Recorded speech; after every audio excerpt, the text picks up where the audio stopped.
بسم اللہ الرحمن الرحیم۔ نور الہدا، تصنیف لطیف حضرت سخی سلطان باہو رحمۃ اللہ علیہ۔ حصہ چہارم۔ ان میں سے تجھے کون سا عمل پسند ہے؟ فَفِرُّوا إِلَى اللَّهِ یا فَفِرُّوا مِنَ اللَّهِ۔ جان لے کہ آدمی اپنے ظاہر کو اور اپنی زبان کو علم فضیلت سے آراستہ رکھتا ہے، لیکن اپنے باطن کو تصدیق دل اور علم مشاہدہ سے بے خبر رکھتا ہے۔ لیکن جسے علم باطن حاصل نہیں، وہ مطلق حیوان ہے، وہ شیطان کا قیدی اور مردہ دل ہے۔ اگرچہ ظاہر میں اس کی زبان پر علم نص و حدیث جاری رہتا ہے، لیکن باطن میں وہ جاہل دیو ہوتا ہے۔ اس کا نفس خبیث اور ابلیس کی طرح منافق ہوتا ہے۔ یاد رکھ کہ بعض لوگ اندر سے کافر یا یہودی یا منافق یا مشرک یا کاذب یا ظالم یا بد کردار یا مسلمان ہوتے ہیں۔ جن لوگوں کا نفس مطمئنہ ہوتا ہے وہ انبیاء اور اولیاء اللہ ہوتے ہیں، اور وہ علم تصدیق، علم تحقیق اور علم توفیق کے عالم ہوتے ہیں، اور وہ تصور اسم اللہ ذات کی بدولت دیدار الہی سے مشرف ہوتے ہیں۔ ان کا دل بیدار ہوتا ہے، وہ صاحب مشاہدہ ہوتے ہیں، اہل معرفت ہوتے ہیں اور مرتبہ حق الیقین پر فائز ہوتے ہیں۔ حضور علیہ الصلوۃ والسلام کا ارشاد مبارک ہے، جس نے اپنے نفس کو پہچان لیا، بے شک اس نے اپنے رب کو پہچان لیا۔ جس نے اپنے نفس کو فنا سے پہچانا، بے شک اس نے اپنے رب کو بقا سے پہچانا۔ چار قسم کے تصور کرنے سے رب کو پہچانا جا سکتا ہے: تصور موت، تصور محبت کہ اس سے مشاہدہ حاصل ہوتا ہے، تصور معرفت کہ اس سے معراج اور دیدار پروردگار نصیب ہوتا ہے، وہ تصور کہ جس سے مجلس محمد رسول اللہ صلی اللہ علیہ وآلہ وسلم کی دائمی حضوری حاصل ہوتی ہے۔ جو مرشد پہلے ہی روز طالب اللہ کو علم دیدار کے ان تصورات کی تعلیم و تلقین نہیں دیتا، وہ مرشد خام و ناتمام ہے اور ارشاد مرشدی کے لائق نہیں ہے۔ اے جان عزیز، مسائل فقہ کا علم اور مطالعہ کتب کا علم صرف حق و باطل میں تمیز سکھاتا ہے، جبکہ عالم باللہ، ولی اللہ، مرشد کامل توفیق الہی سے پوری تحقیق کے ساتھ قرب حضوری اور معرفت و دیدار کا شرف عطا کرتا ہے۔ اس لیے اہل علم اور اہل معرفت حضوری ایک جیسے نہیں ہو سکتے۔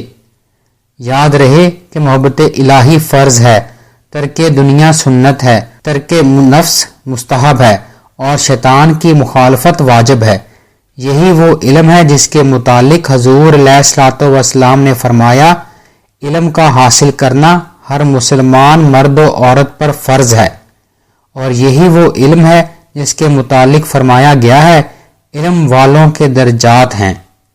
پس اہل دیدار کو کیمیائے سیم و زر و سنگ پارس اور دونوں جہان کو اپنے قبضہ و تصرف میں لانے کی کیا ضرورت ہے کہ یہ سب کچھ تو نفس کو مطمئن کرنے کے لیے ہوتا ہے۔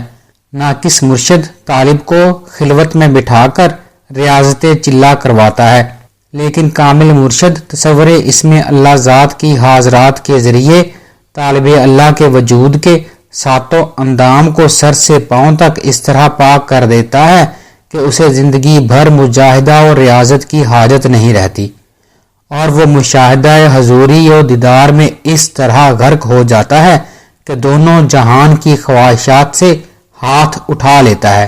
مرشد کامل وہ ہے کہ جو ایک ہی توجہ سے قرب حضوری میں پہنچا دے۔ جس مرشد میں یہ وصف نہیں، وہ احمق و حماقت شار ہے اور معرفت دیدار سے بے خبر ہے۔ اپنا نام بیچنے والے اہل نام مرشد بہت ہیں، اور زبانی دعویٰ کرنے والے نام کے طالب بھی بہت ہیں، مگر یاد رہے کہ اہل تقلید مرشد طالب کو ظاہری اعمال، ورد وظائف اور دعوت پڑھنے کی مشقت سے رجت میں مبتلا کر کے حیران و پریشان کرتا ہے، اور اسے ذکر فکر اور حبس دم میں مشغول کر کے خراب کرتا ہے۔ لیکن مرشد کامل ایک ہی نظر سے طالب اللہ کو ناظر بنا دیتا ہے اور اپنی باطنی توجہ سے طالب اللہ کو بارگاہ حق میں حاضر کر کے مشاہدہ دیدار سے مشرف کر دیتا ہے۔ اگر تو عاقل و ہوشیار ہے تو سن، اگر تو عارف لائق دیدار ہے تو سن، اگر تو طالب اہل دنیا مردار ہے تو سن، اگر تو عالم فضیلت اثار ہے تو سن، اور اگر تو جاہل بد کردار ہے تو سن۔ جو کوئی اعمال صالح اختیار کرتا ہے اس میں اس کا اپنا ہی فائدہ ہے، اور اگر برائی کی راہ اختیار کرتا ہے تو اس میں اس کا اپنا ہی نقصان ہے۔ سو رحمت و سلامتی کی راہ یہ ہے کہ کفر و شرک کی بیماری و لعنت و زحمت و زوال سے نجات حاصل کر لی جائے، اور اس کا طریقہ یہ ہے کہ دنیا سے کنارہ کشی اختیار کر لی جائے، کیونکہ یہ دنیا ہی ہے جو بندے کو معرفت و وصال الہی کی راہ سے ہٹا دیتی ہے۔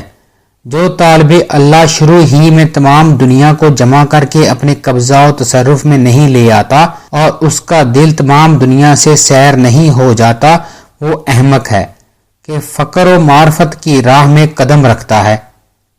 طالب کے لیے فرض عین ہے کہ وہ سب سے پہلے تمام دنیا اور ملک سلیمانی کو اپنے تصرف، اپنے اختیار اور اپنے حکم میں لے آئے۔ جب وہ ایسا کر لے تو اس پر فرض عین ہے کہ اب وہ اس تصرف و اختیار سے دست بردار ہو کر اپنا رخ اللہ کی طرف کر لے اور تصور دیدار میں محو ہو کر مرتبہ دیدار تک پہنچے۔ یہ راہ نہ تو کیل و کال کی راہ ہے اور نہ ہی گفت و شنید اور مطالعہ علم کیل و کال کی راہ ہے، بلکہ مشاہدہ عین جمال کی راہ ہے۔ الغرض فقر کسے کہتے ہیں اور مراتب فقر کو تو نے سمجھا ہی کب ہے کہ تو فقر کا دعویٰ کر بیٹھا ہے؟ ارے احمق، مراتب فقر کو تو نے دیکھا ہی کب ہے؟ تو ابھی تک اندھا ہے، ابھی تک تو فقر کی بو بھی تیرے دماغ تک نہیں پہنچی۔ فقر تو رستگاری و کم آزاری کی راہ ہے۔ اسے بازاری لوگ کیا جانے کہ بازاری لوگوں کا نفس ادھر کا رخ ہی نہیں کرتا، اور اگر کرے بھی تو ٹھہرتا نہیں۔ مرتبہ فقر کی تو ابتدا ہی عین بعین مشاہدہ ہے۔ غوث و کتب، درویش، عارف، واصل، ولی اللہ، عالم باللہ کی کیا علامات ہیں؟ دراصل مراتب دو ہیں، ایک مرتبے والے انسان ہوتے ہیں اور دوسرے مرتبے والے صورت کے انسان لیکن سیرت کے حیوان ہوتے ہیں، جو ہمیشہ بے جمیت و پریشان رہتے ہیں۔ سو انسان نما حیوان اور اشرف انسان کی پہچان کیا ہے؟ انسان وہ ہے جو ہمیشہ دیدار الہی سے مشرف رہے۔ انسان کو دنیا مردار کی طلب سے خطرات لاحق ہوتے ہیں اور مشاہدہ دیدار سے جمیت حاصل ہوتی ہے، اور دنیا مردار سے بے جمیتی اور پریشانی لاحق ہوتی ہے۔ اس راہ کی اصل کا تعلق اللہ تعالیٰ کے وصل اور اس کے قرب سے ہے، اور یہ راہ غنایت کی نظر و نگاہ سے حاصل ہوتی ہے، اور غنایت دیدار بخش کو کہتے ہیں۔ بیت: جو مرشد خود صاحب دیدار ہوگا وہی تجھے دیدار کرا سکتا ہے، کیونکہ بارگاہ خدا سے اسے ہی دیدار کرانے کی توفیق حاصل ہوتی ہے۔ غنایت 5 قسم کی ہوتی ہے۔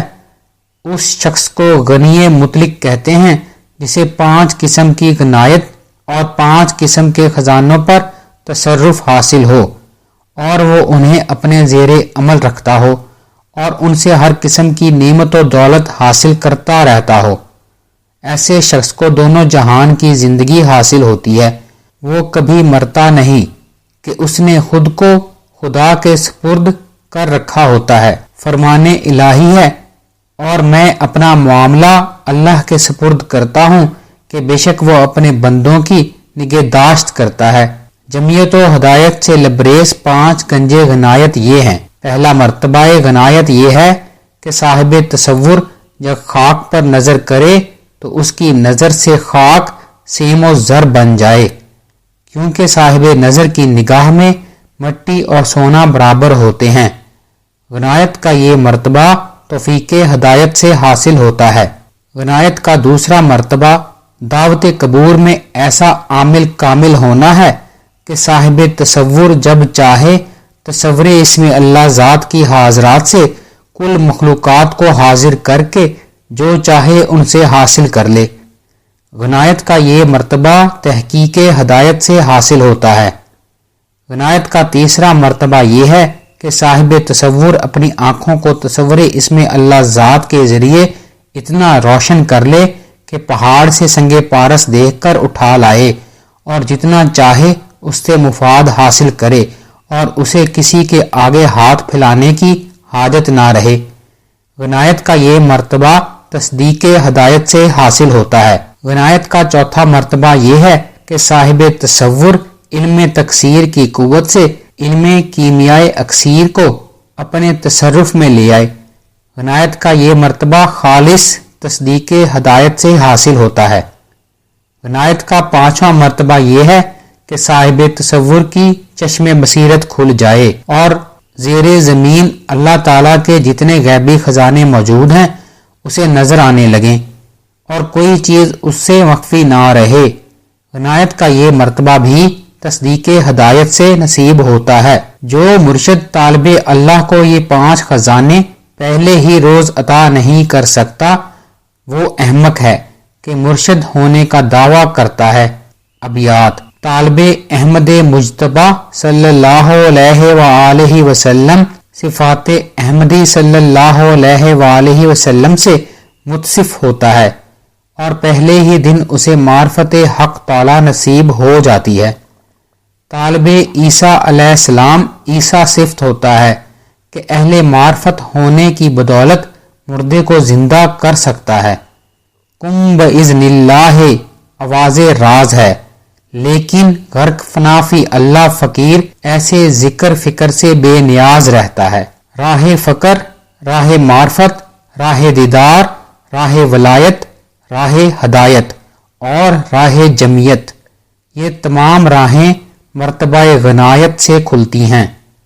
اگر غنایت تو سیری کا یہ مرتبہ حاصل کیے بغیر راہ فقر اختیار کی جائے تو ایسا فقر فقر مکب منہ کے بل گرانے والا فقر ثابت ہوتا ہے۔ ایسے فقر کا حامل فقیر روح سیاہ ہوتا ہے اور گرسنگی کی حالت میں ہمیشہ مفلسی و ناداری کا گلہ کرتا رہتا ہے، اور جو فقر کا گلہ کرتا ہے وہ دراصل خدا کا گلہ کرتا ہے۔ جو شخص خدا کا گلہ کرتا ہے اس سے حضرت محمد رسول اللہ صلی اللہ علیہ وآلہ وسلم بیزار ہیں اور وہ شخص مردود مرتد ہے۔ حضور علیہ الصلوۃ والسلام کا فرمان ہے، ایسا فقر دونوں جہان کی روح سیاہی ہے۔ وما علینا الا البلاغ المبین۔